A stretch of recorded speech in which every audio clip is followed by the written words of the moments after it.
सबसे पहले मनोज, आपके पास आते हुए किस तरीके से आज कार्यक्रम रखा गया मध्य प्रदेश के किसानों से सीधा संवाद प्रधानमंत्री मोदी का?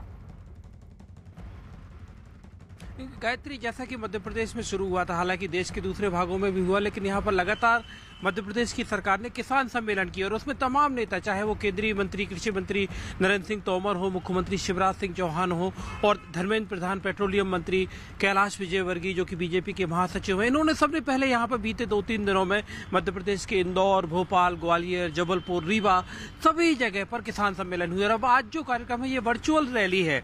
इस वर्चुअल रैली में प्रधानमंत्री नरेंद्र मोदी यहाँ पर मध्य प्रदेश की तमाम 23,000 पंचायतों से रूबरू होंगे, उनसे बातचीत करेंगे। कार्यक्रम मध्य प्रदेश की सरकार जो बीच में जो खरीफ की फसलों में नुकसान हुआ था किसानों को, उसका पैसा 1600 करोड़ रुपए 35 लाख किसानों को मध्य प्रदेश की सरकार उनके खाते में डाल रही है। तो ये कार्यक्रम रायसेन में आयोजित किया गया। हम सरकार के मंत्री हैं, चिकित्सा शिक्षा मंत्री हैं विश्वास सारंग। सर, ये किसान सम्मेलन में आज का इस कार्यक्रम का मकसद क्या है? देखिए, ये भारतीय जनता पार्टी की सरकार है जो हर समय किसान के हित की बात करती है। यदि हम 15 महीने की कमलनाथ जी की सरकार की बात करें तो उन्होंने ना नुकसान का पैसा दिया ना बीमे का पैसा दिया।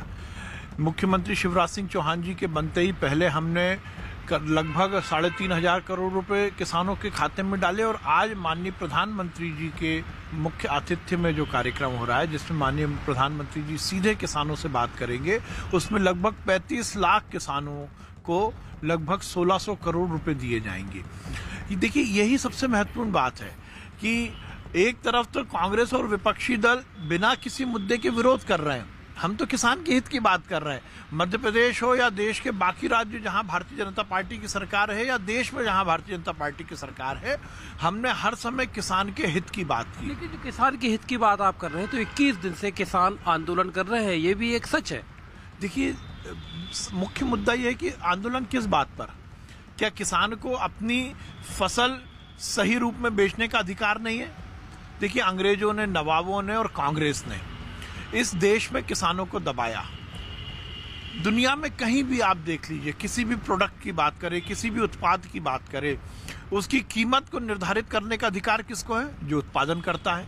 पर इस देश में 70 साल की आज़ादी के बाद और उससे पहले जब अंग्रेज और नवाबों का राज था, किसान फसल पैदा करता था पर उसकी कीमत व्यापारी तय करता था। इससे बड़ा दुर्भाग्य क्या होगा?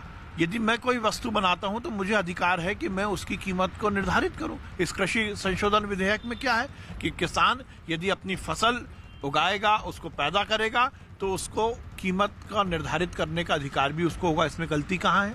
किसान को डर इस बात का है ना कि आप जो मिनिमम सपोर्ट प्राइस, न्यूनतम समर्थन मूल्य है, उसको लेकर किसान के मन में शंका है। देखिए, प्रधानमंत्री जी से लेकर और कृषि मंत्री जी तक, गृह मंत्री जी से लेकर और भारतीय जनता पार्टी के हर प्रदेश के मुख्यमंत्री तक सबने ये बात कह दी है कि एमएसपी पर कोई प्रभाव नहीं पड़ेगा, न्यूनतम समर्थन मूल्य एज इट इज रहेगा, उसमें कहीं कोई अंतर नहीं आ रहा। ये तो बिना बात के कांग्रेस की जगह कि मेरा फिर मानना है कि वो कांग्रेस जिसका निर्माण अंग्रेजों ने किया और उस नीति पर किया कि फूट डालो और राज करो नीति, तो वो आज आज़ादी के बाद भी यही कर रहे हैं। वर्ग संघर्ष कराना, बिना किसी मुद्दे को खड़ा करना, और केवल अभी नहीं, नागरिक संशोधन विधेयक की बात कर ले, हम 370 की बात कर ले, हम और किसी विधेयक की बात कर रहे हैं जिसमें देश में आमूलचूल परिवर्तन और सकारात्मक परिवर्तन लाने की बात मोदी सरकार ने की।